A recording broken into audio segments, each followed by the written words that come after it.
They didn't even say they supported him for re-election, and they won because people saw them as different. And then you run the person who they see as a failure, you're going to fail. Yeah, there was no constituency, and not only was there never really a constituency, it was like a purely ideological grift from the Democratic Party.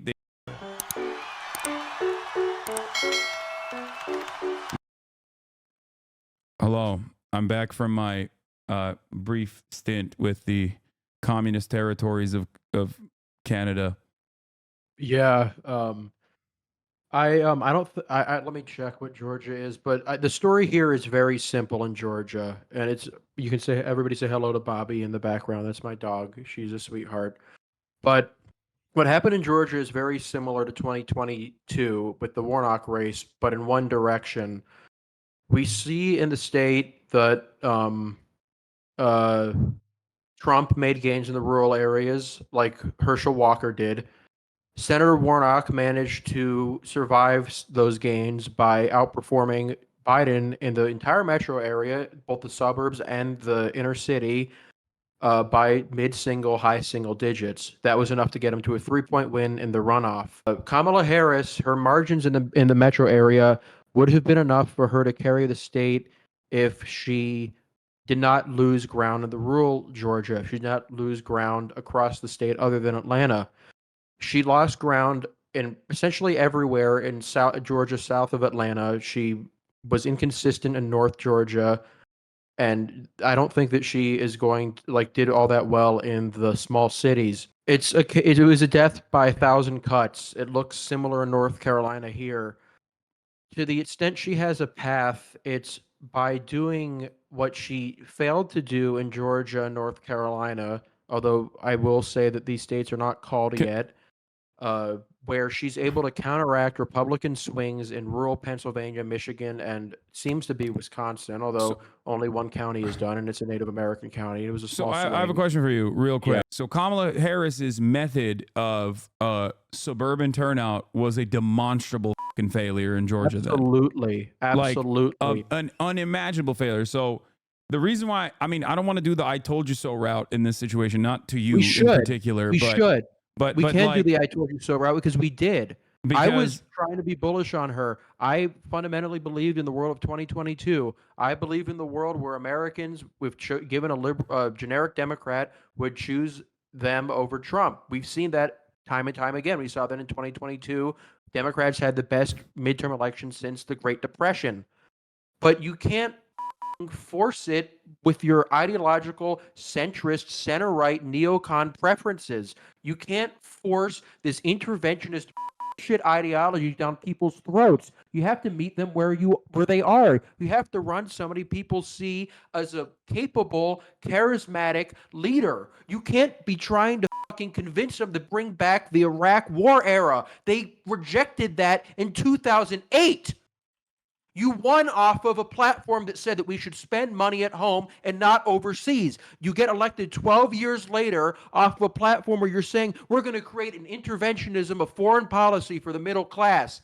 Meet people where they are. They've clearly rejected you. Before Biden, who was the Senate Foreign Relations Committee who spearheaded the Iraq War resolution at the objection of every single Democrat who was around from the Kennedy era, they were every single president since 2004, when Bush barely won after 9/11, ran on an anti-interventionist platform. Obama ran out of pulling out of wars. Donald Obama Trump in 2012 ran out of not going to war with Russia. Donald Trump literally in 2016. Donald Trump in 2016 ran to the left of Hillary Clinton, presenting himself as a peaceful dove to the Hillary Clinton's warmongering ways.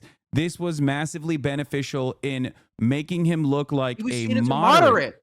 Yes. He was seen as a moderate. He was widely seen as a moderate. And the reason why Democrats came back in 2018, 2020, 2022, winning nearly every single state that matters, often by landslide margins, between 2016 and 2024, Democrats had not lost a meaningful statewide race in Pennsylvania. They had not lost a single statewide race in Michigan. They had not lost practically any meaningful statewide races in Wisconsin besides 2022 when an incumbent, Ron Johnson, barely won against the leftist Mandela Barnes.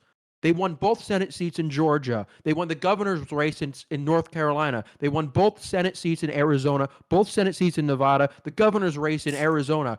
Their mainstream liberalism is a formula that wins when you run somebody who is seen as capable and competent. Americans don't want Trumpism. They rejected Trumpism for nearly a decade straight. But you can't beat Trumpism when you try to force these hated DC, Washington swamp psychos with -20 favorable and approval ratings down their throats, because it's what you want, because it's what they want. They want this center-right Cheney, Liz Cheney foreign policy. They want these wars overseas. They want this support for Israel. They want endless war everywhere. They want these endless commitments. They want American hegemony as the sole purpose of the American state. It's an ideology that has been rejected time and time and time again. And they can't get over it. And they're throwing us all off into the fucking abyss because they can't get over it. They need to grow up. They need to be rooted out, root and stem. That is our project. If she can't pull out a fucking miracle in these 3 Midwestern states off of abortion, if she can't pull a rabbit out of a goddamn hat, our project for the next 4 years is making it clear that the centrists were the ones who failed us. We gave them the ball. We gave them the ball in 2020. They promised they could be electable. They barely beat Trump. They came into office with massive public support after January 6th, and they failed time and time and time again. They ran an 80-year-old man for re-election, a hated 80-year-old man. They credited a midterm victory that was so clearly the result of people running away from Biden. Not a single person in the Democratic Party in 2022 ran on the Joe Biden platform. Everybody from Raphael Warnock to Gretchen Whitmer to John Fetterman did not run with Joe Biden. They didn't even say they supported him for re-election, and they won because people saw them as different.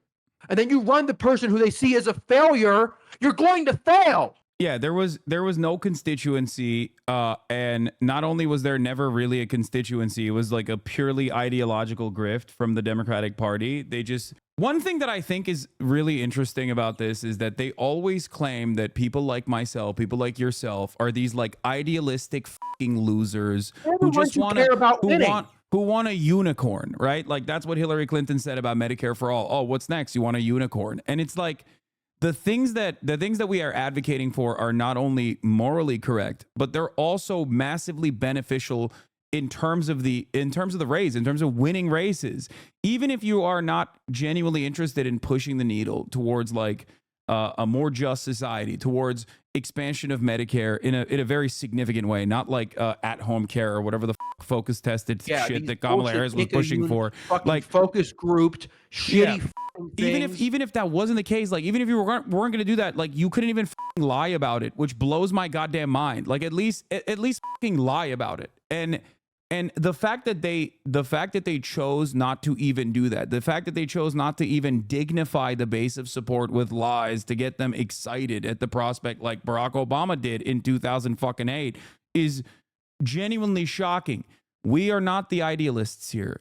We are the pragmatists. Centrists, yes, we are pragmatic. They are the fucking idealists. They are the ideologues. They are the people doing what they accuse the left of, where they prioritize their ideological crusades over pragmatic winning and stopping fascism. These people prioritized their stupid fucking neocon shit over actually doing what needed to be done.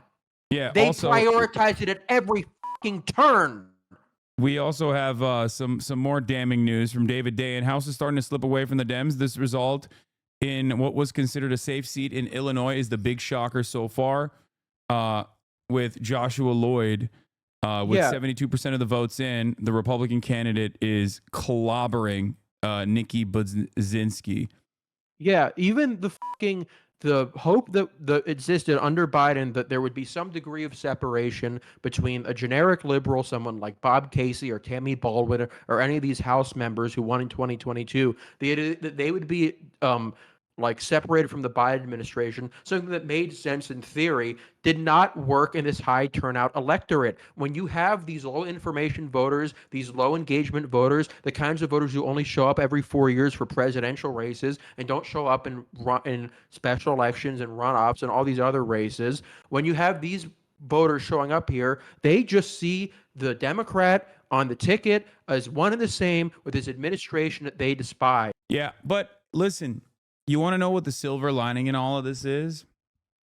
Kamala Harris wanted to appoint a Republican to her cabinet, and honestly, now it's going to be all Republicans, and it seems like Democrats love that shit. So yeah, they'll be fine. You're happy. You wanted Liz Cheney running the CIA. You're going to get more than enough of that. Yeah. The thing is with this, after 2016 was a legitimate upset. 2016 was something that was truly surprising. We didn't see it coming. Clinton was a very popular politician at some points in her career. She had the backing of this political machine that had won countless times. Trump was this person with minus 40% personal favorables. He was rejected by his party. Less than a month before the election, you had all these establishment figures who were telling him to drop out of the race. It was a legitimate question as to why he won. There were legitimate things Democrats needed to do. There wasn't a clear path forward because the party had been losing under Obama since 2010. They got blown out in 2010. They got blown out in 2014. They got killed in all these races leading up to 2016. What we have now, we have a party that is largely, up, by the way. Sorry to cut you off, but that was error in reporting, data entry error. Bazinski's actually up. Yeah, but the thing is, the difference between this and 2016 and she won. is that after 2016, reasonable people could disagree on what the proper path forward is. Centrists had a legitimate case that they had a perfectly viable, even the most viable ideology electorally, and that they had just been they just happened to run this person who was corrupt and personally unpopular, and it f***ed them. They run Biden. It doesn't make any sense. Biden, Kamala Harris would not be running for Kamala Harris would not be the presidential candidate right now if Joseph Robinette Brandon was not so unimaginably unpopular that he had to do the unceremonious, unique thing of dropping the out. Why the would you spend any of your truncated campaign running towards the fucking unpopular person? Why would you keep that unpopular person's own? Why would you keep his campaign? Why would you keep his campaign? Why would you run towards him? Why would you consistently say you are going to be just like him? But they maybe sacrificed our future on the altar of their petulant, childish fetish towards Joe Biden. They sacrificed a clear path towards winning that we've seen be successful time and time and time again because they didn't want to admit that they did something wrong, even when the signs were clear every single step of the way. They were children. They were childish. They chose their feelings over what could have been done to easily be successful. People don't like Donald Trump. They've never liked Donald Trump. There's not been a single moment of this man's career that he has ever had personal positive favorability. That has never been the case for any national politician of his length of his career before. But he's probably going to be a two-term president because they insist on their fucking ideological centrist shit. There's still people in the chat going, bro, shut the fuck up. Joe beat Trump when no one else could in 2020. 42,000 votes, by the way. 4.5 during COVID. 42,000 votes over Donald Trump, who got COVID literally a week before, like the Comey letter. When COVID was like the top of mind, number one priority, Donald Trump literally got COVID right before the fucking election. He beat him by 40,000 votes. He beat him by 42,000 votes. During a generational public health crisis. Yeah, no, it is unimaginably infuriating to watch the Democrats throw so fucking consistently and so aggressively. And I know for a fact tomorrow's headlines are going to be that those stinky Muslim Arabs didn't fucking vote for the Democratic Party. Are you happy now? How many of you voted for Jill Stein? Or whatever. He's getting less than 1%. Yeah, I know. They're gonna get. I think that in the aftermath of this, depolarization of racial boundaries, Democrats are gonna run an increasingly more racist campaign than the one that they ran this time around. If they don't get their fucking act in order, if they continue along the same trajectory, they will somehow in the eve of the Republican Party's collapse, literally offer them permanent victory. Like the Republican Party is supposed to be collapsing in the aftermath of Roe v. Wade, in the aftermath of Trumpism. And they did. They did collapse. The Democratic Party as a machine and the Democratic Party as a party is not unpopular. It's just that the leadership decisions being made from the campaign has been objectively unpopular. Every single time I asked myself and I asked this community, who is this for? Whenever Kamala Harris came out and said, oh, I'm going to do a $50,000 tax cut for small businesses. I'm a small business. My mother was a small business. I'm a transnational gang and I will prosecute them. I was like, who is this for? I'm from a middle-class family. Yeah, I'm from a middle-class family. Isn't that amazing? I said, who's this for? Who is this for? Is that for you? No? Then stop imagining that it's actually for someone else. It's just objectively bad fucking messaging. Okay? Yeah, and you know what? We in this race who are unconnected from the Biden administration, we have Ruben Gallego running against Kerry Lake, who's essentially a Trump clone. He's up by 7 points. We're probably going to see Jackie Rosen in Nevada win. She's not even a fucking leftist. She's a Zionist. She's insanely Zionist. We have Sherrod Brown in Ohio, who's outrunning her by God knows how much. We have like even the shitty CIA politician who's running for Senate in Michigan is outrunning her. The two incumbents in Pennsylvania and Michigan are outrunning her. There's a constituency here who are perfectly willing to vote for Democrats. They just don't want to vote for an administration that they've seen as a failure since the fall of Kabul. And like people will fucking like Hillary, they'll crucify me for saying this, but like I don't entirely blame them. I get it. Biden looked inept. Kamala Harris is an inexperienced politician. She's only been in elected office since 2016 nationally. She's won 2 races against Republicans, one of which was in California that she nearly lost. She did nothing during her vice presidency. She was connected to Biden's biggest failures. When she ran for president, there was a moment of excitement that she could break from him, that she could represent something new, maybe a more that moment of excitement came with almost $1 billion in fundraising from small donors, and they literally looked at that and were like, all right, we're good now. Yeah, I don't get why they picked fucking Walz. What was the point of that? Why'd you do that? Exactly. Remember when the vice presidential debate was happening, or even leading up to that, when they objectively moved to a attack to the center, attack to the right strategy, as they always do. Yeah. I said, why the fuck didn't you pick Josh Shapiro? He would have been better. He would have been better than Tim Walz. If you were going to go to the center, then yeah, go with the conservative governor from the state of Pennsylvania. You get a 2-point bump regardless, because he's the governor of the fucking state that you have to win. And on top of that, consistent. He loves Israel. He was a former IDF member. He loves charter schools. Yeah. He's not like he doesn't have any. More importantly, he would have been a better communicator. He could have done the fucking Barack Obama thing that he does all the time. And he would have been a better communicator of like the tepid neoliberalism of Kamala Harris. Yeah. I don't know why they went with Tim Walz, who like a progressive. It doesn't make any sense. Yes, of course I said Walz was good. Chatters, you're not understanding what I'm saying. Walz is a fucking gem. Are you stupid? Tim Walz, if he was at the top of the ticket right now, this would not even be a conversation that we're having. Tim Walz is a gem. He was the sole candidate in this entire race who had positive personal favorables. Yeah. They wasted it. They wasted his opportunity. They literally turned around and backpocketed him. And they forced him to fucking repeat talking points that were coming from the top of the ticket. And yeah, I said it time and time again. Tim Walz, when he talks about like giving people healthcare, when he talks about housing, you can see how hard he pops off. When he talks about like, Israel's first strike policy against Iran, he sounds like a fucking asshole in a suit, just like everyone else. Josh Shapiro at least would have been a more charismatic facilitator of that kind of thing. Yeah. He literally would have done a better job than Tim Walz to be like, yeah, I would love to fucking nuke Iran, or I would love to have a muscular border policy. Tim Walz sucked at that.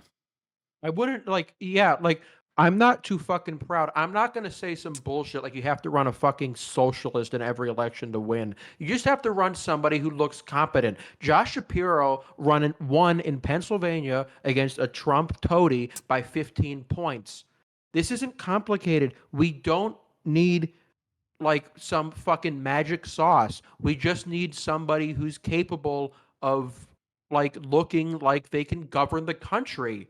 Not this fucking old man 81-year-old failure who's been in Washington since the Nixon administration, not his unqualified running mate who's done nothing and nobody knows and refused to make a clear profile for herself. I don't care about that. Like, Kamala Harris being a blank slate is not necessarily an issue when generic Democrats were like outperforming Joe Biden by 28 points. Kamala Harris is the generic Democrat. The problem is, but as a generic Democrat, she had a fucking blank slate. She had a blank slate, and instead of instead of messaging specifically to specifically communicating a direct fissure between her and the administration that she was a part of, whether it be on Gaza or even on immigration, or even like expanding on the former accomplishments of the prior administration and saying we've done a lot, but we have so much more to do, and this is what I'm going to do, and talk about like expanding fucking Medicare or something. Medicare for all. The thing she endorsed. I know. Medicare for all would have been an absolute banger. She wouldn't have looked like a fucking flip-flopper from 2019 when everyone was trying to be woke and radical and progressive instead of running away from all of those messages. But even if she's not going to do that, at least say at least do the Sherrod Brown thing. Say you're going to lower the Medicare age to 55. That's radical enough for a lot of Americans to fucking get mad at you. But enough of a difference. It's a meaningful enough difference from your shitty policy, your shitty administration. It's so frustrating because I would love to say that this is because they weren't left-wing enough. I would love to say they just have to endorse all of my own personal policies. They just have to back what I like and what I personally back, and they'd be A-okay. But it's not that. It's not that complicated. It's not that elaborate or that esoteric. This is a very easy opposition. It's an opposition that had lost for nearly a decade. They had only managed to win against incredibly unpopular DC-aligned Democrats, and lo and behold, that's exactly what you gave them for the third time in a row. You barely lost the first time you did it, barely won the second time. Now you're probably going to lose by more the third time. It's not rocket science. It's not complicated. They just refuse to acknowledge the reality staring them in the face. All right. So the question is it Jover? Also, the Senate is officially flipped. Sherrod Brown, speaking of Sherrod Brown, has lost to fucking Bernie Moreno. Didn't need to happen. Probably is going to outrun her by a shit ton. Bernie fucking Moreno, dude. Bernie Moreno. Car dealer who's done every form of fraud on planet Earth. And also a closeted gay man. Yes, I said now DL Moreno. Yeah. DL Vance. Yeah, he is a closeted gay man who was like super pro gay rights, and then immediately, as soon as he fucking flipped over to the Republican side, became like an anti-trans nutter. Okay, straight up, like there is mountains of opposition research on this motherfucker, and he wasn't even like the best slated to win this seat from the Ohio primaries. They just He was the worst performing candidate in the Ohio primaries. He was losing the entire way through. He was losing when Biden was in the race. I mean, certainly the polling was probably wrong there. It was probably the case that the polls were only reaching a group of voters who are more likely to be ticket splitters, and they missed the low information voters who only turn out during presidential races, who only vote party line. That was what happened in 2020 to a degree, although it didn't cost them everything. It very nearly did. So polling has a bit of an issue here. Polling really did show this degree of Democratic strength against Kamala that either wasn't the case or that the candidate at the top of the ballot being connected to the administration just fucked them up. The question now at this point is if Baldwin and Casey can win. That's not a guarantee. And we need them at this point. It's are Democrats in a position to maybe possibly win back the Senate in 2026? Because if Kamala can't pull a rabbit out of the hat here, Trump is gonna if he wins, he's gonna have the Senate. He's gonna be able to replace Alito and Thomas with his own people. The contradictions have been completely heightened here. There is no possibility of a traditional reform through the system. We're not going to be able to just bide our time and win every election for the next 10 years and hope things fall into place.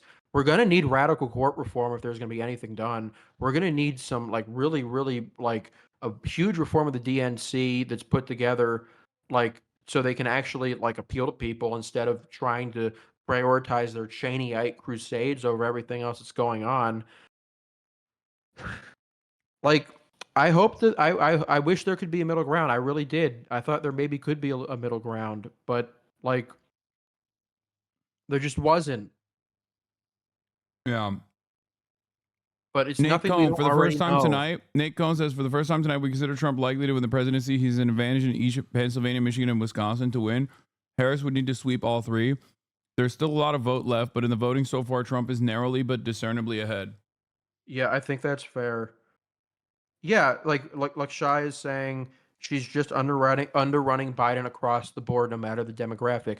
It's a shift away from her. There are some demographics where this is more pronounced. There are some demographics where it's lessened. There are some areas, some suburban areas, where she's doing a little bit better than him.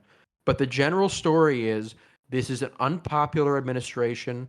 This is an unpopular, largely unpopular, inexperienced candidate people didn't know. And this is an environment in which people were very unsatisfied with the direction of the country, and the candidate who maybe might have been in a position to possibly represent change only did so in the most abstract sense instead of meeting stuff directly. Looks like Kamala Harris will not win the south end of Dearborn, an area 90+% Muslim that Biden won with 88% of the vote 4 years ago. I wonder how that happened. Maybe we shouldn't have fucking sent Richie Torres and then Bill Clinton to Michigan to be like, Arabs are dogs that need to be put down. It seems like that was a bad. Probably lose by so much that the Arab vote didn't make the difference. So by the way, can't blame it on it. Yeah, there's also that too. But here's the issue. It's not like this is fucking hindsight. You know, this is foresight. This is just sight. Like, these are all of the specific things that we yelled about for years, but especially more importantly in this last election cycle. It was just like, and everybody kept telling me I'm fucking wrong. Everybody was like, no, you don't understand. They have a method to this madness. Like, there's adults in the room. I'm sure they know better. And I kept saying, like, in 2016, they didn't know better. Yeah, I wrote like in April 2023, before Biden announced his campaign, that 2022 put them in a good position to win, but this administration, and Joe Biden in particular, was just so unpopular and toxic that I think the West Coast just came in. The polls just closed in California and Washington. Adam Schiff is going to be the new senator. I know. I can't wait. I voted for him on stream, and I was like, this motherfucker is going to put me in jail one day when, like, Chuck Schumer's anti-Semitism bill comes into effect if the Democrats win. Yeah. But now he can still vote to put me in jail as a Democrat after I voted for him. God, they're going to have the fucking Senate, the lame duck Biden administration with the Senate majority and with the President-elect Trump, and they use that time to pass the anti-Semitism bill. That's a perfect end to all this. God. It's just not. You shouldn't have run a 78-year-old man. Shouldn't have run a 78-year-old man who was wrong on every single policy position and for his entire life. It just doesn't work out. Yeah, the I told you so it just rings so fucking hollow because I just know that the Democrats are probably actively strategizing on how to fucking create a tailor-made message as to why, like, somehow I was responsible and people like me were responsible for them fucking losing. Oh, yeah. Yeah, this was like, it felt like compelling and new, like fucking like 8 years ago. Like, oh my God, you guys won under Obama twice, but it turns out centrism actually isn't good. What an amazing concept. Who could have ever thought? God, he's going to probably win the popular vote. Oh, yeah. I mean, that was I said that was likely regardless. But I still thought that, like, the fucking suburb vote would be holding through.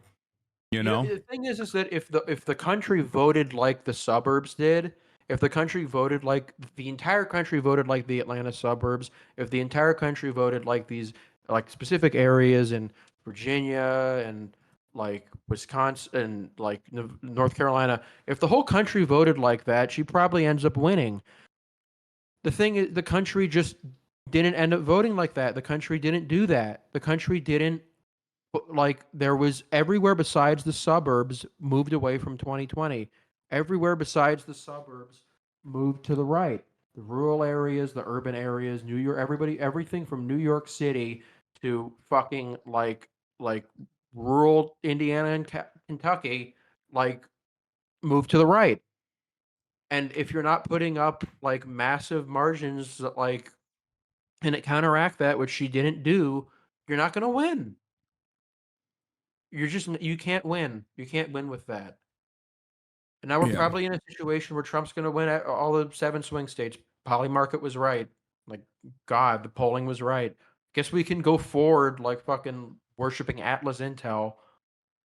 Okay, I don't give a fuck about the pollsters and how correct they were. I don't care that they were correct in their analysis, because regardless of what they were saying, there's still a likelihood that they also predicted that this was a close enough race where Kamala Harris could still win the electoral college. And I right now it's just looking increasingly less likely, directly as a consequence of like how horrible she's performing in the areas that she was supposed to be performing in. I don't think it's going to be able to make up with the mail-in voters. No, election day voters, whatever. Like it's death by 1,000 cuts. Like just looking at Georgia, she did like relatively okay in the Atlanta area, but just like you can't survive the rest of the entire state moving away from you by as much as it does. God, she's probably gonna only win New Jersey by 7. Yeah, I saw something earlier. Oh, this is it. This is the one. Kamala Harris with 95% of precincts reporting is polling at 67.8% of the vote in New York City. If that holds, that would be the worst performance for a Democratic presidential candidate in the 5 boroughs since 1988. Remember when fucking like Kathy Hochul said like I'm the fucking boss, I'm gonna win all these seats. Yeah, it's like they looked at 2022, they looked at the worst performing aspects of 2022, which was New York, and they literally were like, let's nationalize that strategy. Let's tack to the center. Let's do the crime panic shit that was a demonstrable failure in New York in 2022 in the midterms. That and let's just do that on a national campaign. This is why I always told my chat, Democrats do not fucking learn lessons. They never learned the lesson from 2016. They never learned that lesson. There was a brief progressive momentum in the Trump administration because like obviously they were falling apart so disastrously, so spectacularly that like there were a lot of victories, a lot of secured by like the Justice Democrats or groups like that. But ultimately, this was very closely resembling a 2016 run in many respects, with not as an unpopular candidate with Kamala Harris. Like at least she didn't have. You talked about Hillary Clinton's like electoral successes, but like at least she didn't have conspiracy theories and all of the other shit, all the other undesirable shit that was associated with the Clintons in general, or even NAFTA, right? Like she didn't have any of that baggage. But even then, she still desperately tacked to Joe Biden over and over again. It was like she was explicitly saying shit like, the vice president can't break from the president. That's not what we can do. Why not? Why can't you break from the fucking president? Nobody likes him. You're trying to win the election, aren't you? Maybe you're not. Maybe you don't give a fuck about that. Like, Jesus Christ. It's just like these imaginary rules they placed around themselves where it's like so impossible to ever imagine like fucking doing anything meaningful to break from Biden, where while like everything else can be compromised on, anti-interventionism can be compromised. No. You can break from the president when you're Joe Biden and you're breaking in the right-wing direction. That's the only way that you can break. Chuck Todd blames Latinx for Democratic losses among Hispanics. Yeah, dude, that's right. There was not a single fucking campaign message that had Latinx on it. Shut the fuck up, Joe Biden dumbass. hasn't said Latinx since 2020. Yes, Joe Biden ended this fucking woke shit, like literally. He's 800 years old. He's barely stopping himself from saying fucking slurs, okay? There was no identity politics anywhere in this fucking campaign. Yeah, even though never talked about how she would be the first woman president. They praised Kamala Harris for breaking from identity politics. I praised Kamala Harris for not doing that. It was smart. It was a smart thing to do. It was the consensus. This was the consensus. The consensus was that, like... This is a right-wing slant. They're doing it already. They're like, oh, the Democrats were too woke. That's why they lost. They need to be more fascist. Yeah, see, this is what I hate. And I wrote about this. I wrote 2 articles at the end of the election. I wrote an explanation for why Trump loses. I wrote an explanation for why Kamala loses, and I blamed it mostly on Biden. Every time there's a result, people always say shit like this. If Kamala won, they would have been saying shit like, oh, she won because she broke from wokeism and she was so fucking smart to do that. But now that she loses, like, fucking, like, it's because she was too woke. You can't win. You can't fucking win. We did what you guys wanted to do since 2020. This is where it gets us. You're not that fucking smart. Look, they're doing it. They're doing it. Open letter to Democrats. Spending 4 years defending trans issues was a huge loser. Oh my God. I'm going to lose my fucking mind. They're so dumb. Everyone is so fucking stupid. They didn't defend it. No, the Democratic Party is literally the same as the Republican Party on this issue where you know how the Republicans say like, oh, what's the solution to gun violence? More guns, more of the same problem. The Democrats look at the problem where they do not actually have a competitive race where they showcase any sort of polarization from the Republicans. They literally run towards the Republicans. They want to hug and kiss them. And then they turn around and go, you know what was the problem? We didn't go right enough. Yeah, that's the only fucking conclusion they can come to. Like the shit, like saying up to 2024, you had it so there was not a single Republican who ran on trans panic that did well. You had fucking Andy Beshear in Kentucky who ran on saying that these Republicans are bullying the most popular children. governor in the country. Yeah, Andy Beshear, who they passed on, like, whatever. I don't even know what point I'm making there. But Andy Beshear in Kentucky, like, he said they're bullying children. They're bullying children. That's what they're doing. And I'm not going to do that. I'm not playing your games. Tim Walz, also very popular, also pro-trans. Yeah. It does not fucking matter. The trans panic shit does not track. It doesn't fucking matter. All you're doing is exposing yourself when you talk about shit like this. All you're doing is exposing yourself as someone who really cares about it, okay? The Democrats did not run a fucking pro-trans campaign. What the fuck are we talking about? They literally were beating the Republicans by 16 points. They made tweets saying that Trump was more pro-trans than them. Yeah, and they were still beating the Republicans by 16 points on that because the Republicans were fucking constantly clobbering on the trans issues when no one gives a fuck. No one gives a fuck. Stop fucking hyper-focusing on shit that Republicans are putting in front of you. Please. Like, they are so motivated by... Trans shit is the reason why you were competitive in this race. You lost because you wouldn't break away from your fucking comfort character. Yeah, it's just... I mean, it's not just Joe Biden. It's not just Joe Biden. It's like, I think Kamala Harris is a fucking adult. I think she is a human being who is 60 fucking years old. Like, she is... I cannot in good conscience say that it's just because of Joe Biden. I think Kamala Harris had the worst fucking political instincts. She came into a bad situation, sure. I was willing to say that. It was an unprecedentedly bad situation. No nominee had ever dropped out and forced somebody to come in as late as they did. But you know what? Nobody forced her to run. You could have had an open convention where fucking any number of your fucking glup shittos could have gotten the nomination and would have probably done really well. There were polls that had Josh Shapiro up by 10 points in Pennsylvania. Governor Whitmer in Michigan was winning by 5-7 points in Michigan. All these are states that she's probably going to lose. She was the one who made the party consolidate around her. She's the one who prioritized her own fucking ambitions over, like, actually beating this shit. We have to compromise for them on the most bullshit things while they can fucking throw whatever our priorities are out the window. Yeah. And by the way, our priorities are not just our priorities. Like, is not when I advocate for Medicare for all, I'm not just doing it because like I'm selfishly wanting healthcare for myself. Like, I think it's also a very popular policy. That's why I'm advocating for it. And it plays well. It polls incredibly fucking well. It's just so goddamn frustrating that they refuse to do this shit.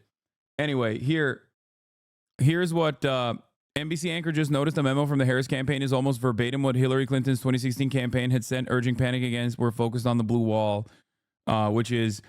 Here, I'm going to read it now. In Pennsylvania, we overperformed turnout expectations in Philly and overperformed our early vote expectations in Bucks County. We don't have election day results from Philadelphia, but we do know that we overperformed turnout expectations there and have seen especially high turnout in places with large non-white and student populations. You did not deserve those votes. You got them regardless. You got them in spite of your campaign, for the record. Anyway... You got them because those people were anti-Trump and they wanted to punish Trump for abortion restrictions. Anyway, let's move on from that. But Yeah, you regardless, want to know what? I'm gonna go into some deep lore. You guys ever like any of you people who like me live in a swing state, one of these 7 fucking states where they spend all their money? You guys probably saw some ads by a firm named Future Forward. This was the dominant ad, not just in the Democratic messaging world, but in the entire Democratic Party. What they said went as practically gospel for everything that they did. They had $600 million, largely from venture capitalist firms, and they were run by a man, by a firm named Blue Rose Politics, run by a man named David Shore. David Shore is somebody who, in early 2021, said he would rather live in a world where the global climate increased by 4 points Celsius than one where China was a global hegemon. He's a center-rightist, and his message to the entire party was that if they didn't do exactly what he said and brought back Clintonism, that they would lose Trump would win the election with 60 seats. Then 2022 happens. He's proven completely wrong. Democrats gain seats. They lose only one swing state and by a narrow margin. But instead of throwing this guy out for getting practically everything wrong his entire career, writing shit that is used as a justification for every single anti-trans bill that is passed in the United States, being ostensibly cited by the American Principles Project, which were the people that pushed the anti-trans panic for years, they put him in charge of the largest super PAC in the United States. He was the person who was running this campaign. This is his fault. He is who was too clever by half and threw us all in the fucking abyss because they cared more about being center right than winning. They would rather have a right-wing Democratic Party than a Democratic Party in power. I'm glad that we sent Richie Torres to Michigan. I think that was a really good idea. Sending an 80-year-old Bill Clinton talking about Judea and Samaria and King David? No, you don't understand. That was a sound decision.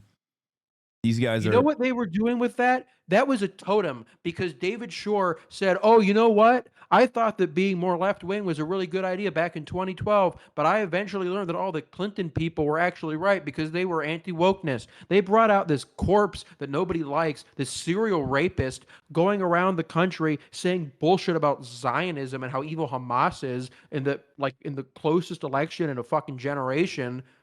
Because it was proof to the world that they were not like fucking like lefties. That's what they cared about. Hey, Atlas Intel, Harris versus Trump in swing states. Trump is leading Harris in every swing state. Nice. Yeah, these guys, you know what? These guys probably got it right. I thought they were fucking annoying. They didn't understand politics. Thought they were putting out fake surveys. They're probably going to be pretty close to reality. 69 Wisconsin, 68 Pennsylvania leaning right, 67 Michigan, Nevada. It's funny that it's not like totally over, but it's like it's over. I mean, the only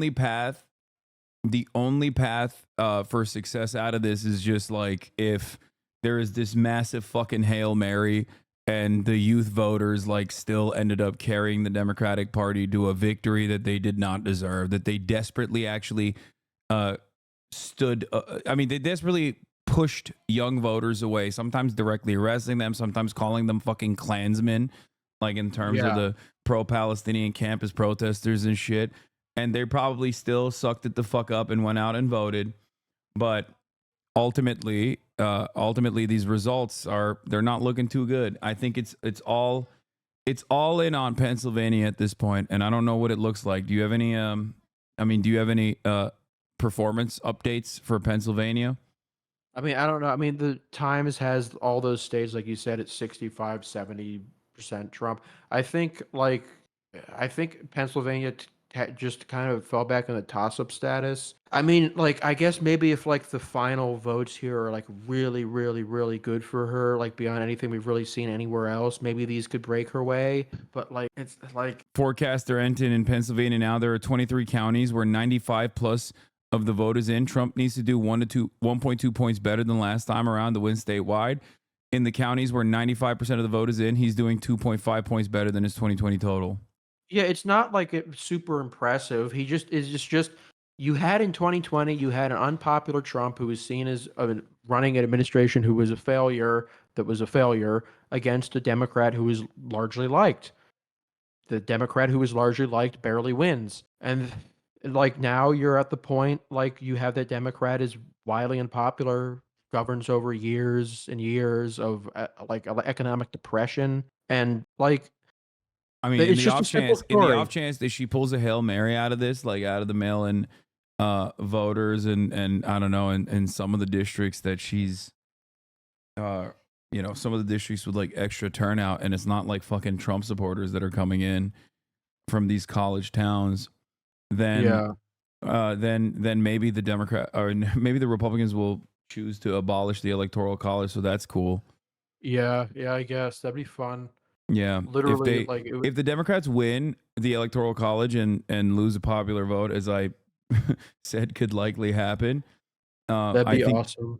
I think the Republicans will try to abolish it, which will be cool.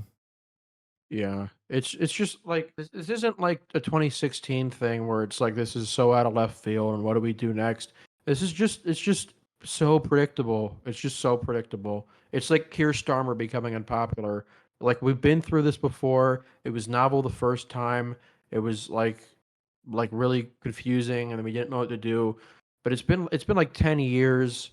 We've beaten these people pretty thoroughly like a bunch of times. Like AOC is outperforming Kamala in New York 14. AOC has 68% of the vote.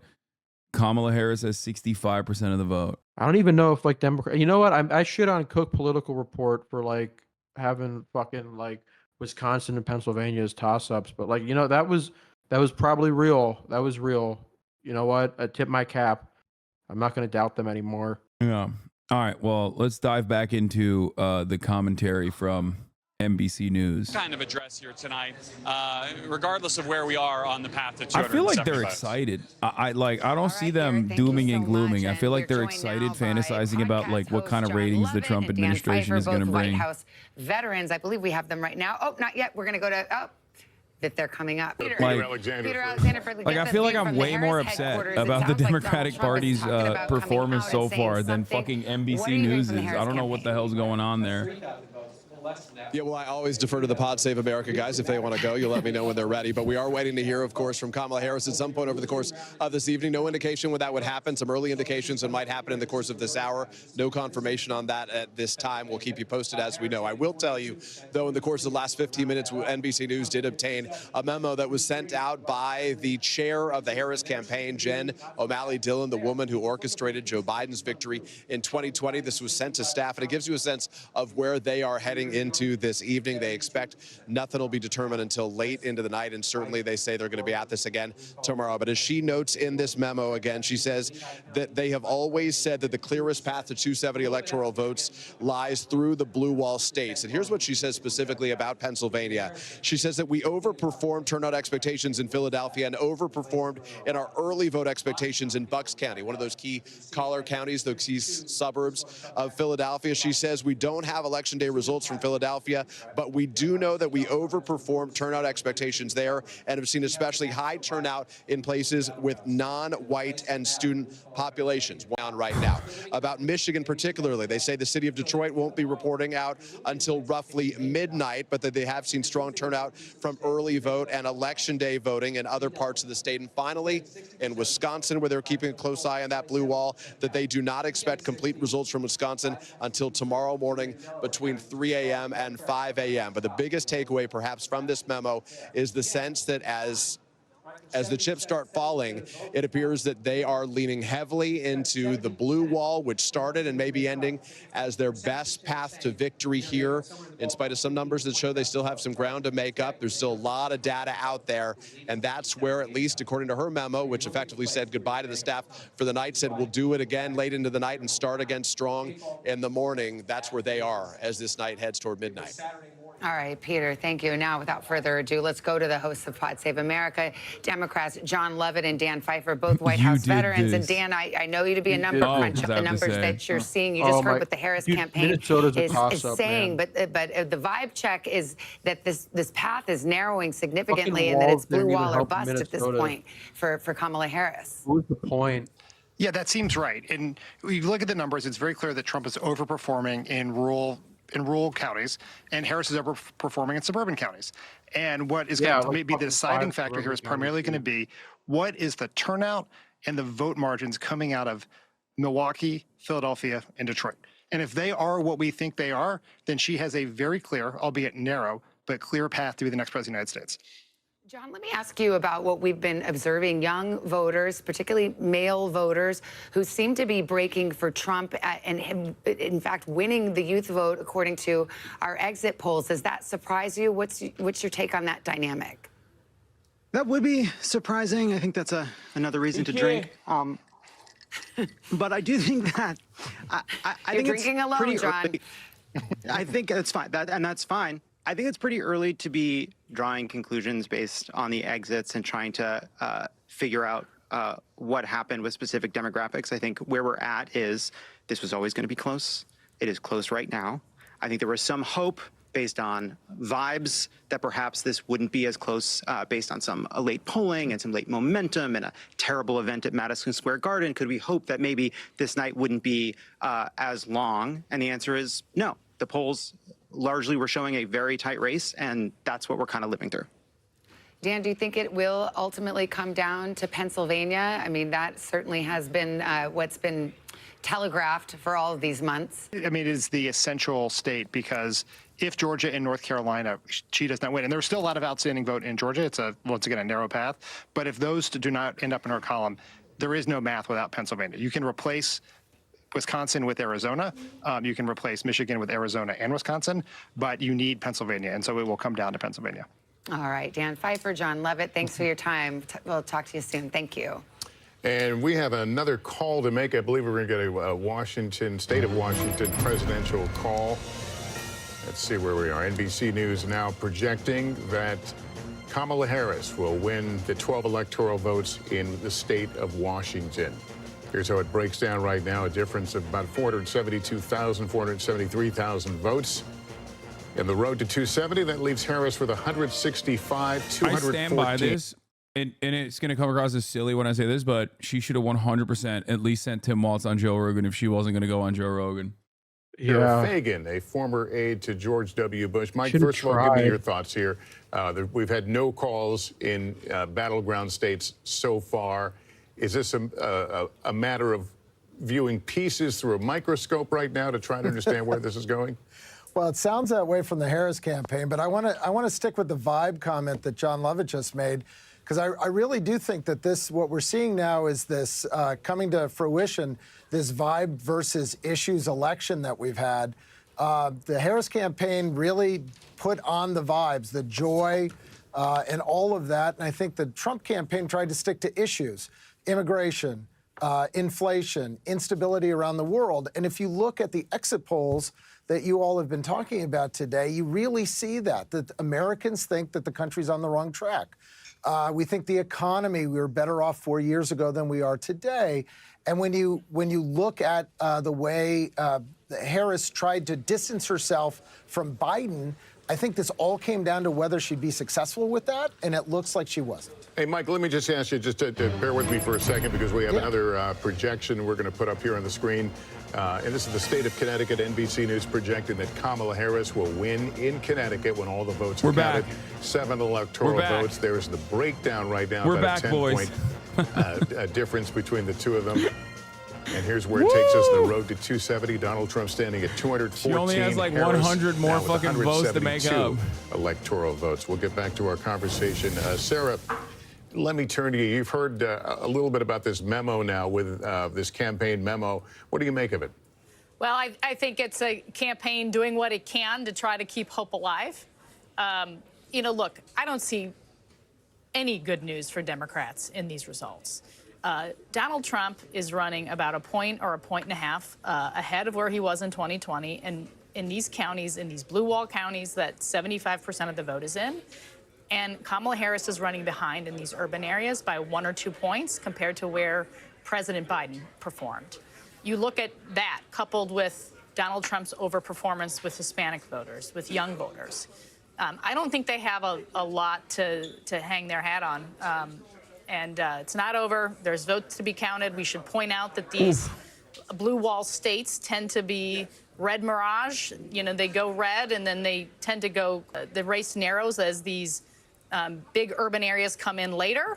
But when you just look at the underperformance of Kamala Harris and the overperformance of Trump, it's going to be pretty hard, I think, for her to catch him. Yeah, the Harris team is saying they believe they overperformed in Philadelphia. Does that give you pause? I don't see where they're saying that. Now, they're looking, I'm sure, at precinct analysis, and we're looking at a county total, so we should give that caveat. But, you know, Joe Biden got 80% of the vote in Philadelphia County, and she's not running at 80%. I think the last I looked was at 77 or 78%. So that's a pretty significant difference when a race is as close as it is. All right, Sarah and Mike, thanks to both of you. Tom Yamas has more from the big board on Georgia. Yeah, Georgia, but I also want to give us just sort of a vibe check of where we are. It is still very early in the night, right? And even though people may be claiming they've won certain states yet, we still haven't called any of the battlegrounds here at NBC News. And a reminder, Harris's easiest path is to hold the blue wall. If she wins Pennsylvania, Michigan, and Wisconsin, remember, she gets to the White House. Even if she loses Georgia, North Carolina, the entire Sun Belt, she still gets there. Let's talk about Georgia, though. Let's find out where we are there in the Peach State. Still too close to call for NBC News right now. 91% of the vote is in, but let's talk about where the vote remains. Look at, okay, the giant circles, remember those giant bubbles? That's the vote that still is outstanding. We're still waiting on this vote to be counted. And we know the exact number, or we can estimate the exact number. We think it's going to be about 487,000 votes. There's still almost 500,000 votes out in Georgia, still up for grabs here. Let's make some comparisons here. Remember, it's got I told you me Harris has to thinking, drive damn, the vote, maybe we and just 50% of the vote is going to come from this area right here. Cobb made it County, too big she's to performing rig. just like where Biden is, slightly better. Fulton County, performing a little bit lower, but slightly, and there's still 7% of the vote out in Fulton, where Atlanta is exactly. Gwinnett County, 80%'s in. Look, she's holding the same marks of where Biden was. She's overperforming in Douglas County as we move further south. Look, she's almost exactly where Biden was all around the ring counties of Atlanta. That's good news and overperforming in Rockdale County. But if Democrats wanted to expand the map, we're not seeing that tonight. A place like Cherokee, we're going to see if they could make inroads there just north of Atlanta. It touches those ring counties. Trump was at 68% in 2020. The Tonight Democrats he's at 69. should let me run and the they almost got campaign. all the vote counted. Like, Look down, though, it's because not there's like they're something interesting winning happening in the anything. Black Belt You of know what Georgia. I mean? I was talking to you guys about the Black Belt of North Carolina earlier. Idea. They should let us. They should let her. Like, they fucked up so much. They should just let us run it. You know? Yeah. Why not? Yeah. Why not give it a shot? See if it fucking works out. I'm here. We didn't lose to Trump twice. I wanted to give them the benefit of the doubt. I was like, you know, they got the Seltzer poll. They did well in 2022. Like, maybe they can do it. But it's like, nope. They just don't know what the fuck they're doing. Maybe you should care about winning next time instead of whatever bullshit. I mean, I don't get it. I just don't understand. If you asked me, I wouldn't have fucking run with the right-wing immigration bill. I think. Yeah. In a country where even the Fox News exit polls are showing nationally that like more people are saying that they're on board with a pathway to citizenship rather than mass deportation, kind of seems weird when like one party is running mass deportation and the other party's like marginally less deportation. Kind of seems like there isn't, there's like a underrepresented aspect there that they could have maybe taken advantage of, It just didn't make it. Just none of what they did made sense logically. It's like if the question is if the question is here that you suddenly back this restrictionist policy, why didn't you do it? Like it was legitimately a good question. Why didn't they do it like during their first 3 years in power? What were they doing? Like what were they trying to accomplish? I don't know what happened, but like it was October 5th, 2023, when Joe Biden, I think, like got zapped in the brain or something. And I guess a couple months before that, they were like basically gearing up for this like right-wing border bill that they were going to unveil. And it was going to be a massive fucking victory for them. And their whole, you fake fucking leftists are why the Gaza genocide will be fully completed. Brother, don't act like you care about Gaza. He's winning every swing state by like 2 to 4 points. It's not because of Jill Stein. Yeah. Like there's like plenty of fucking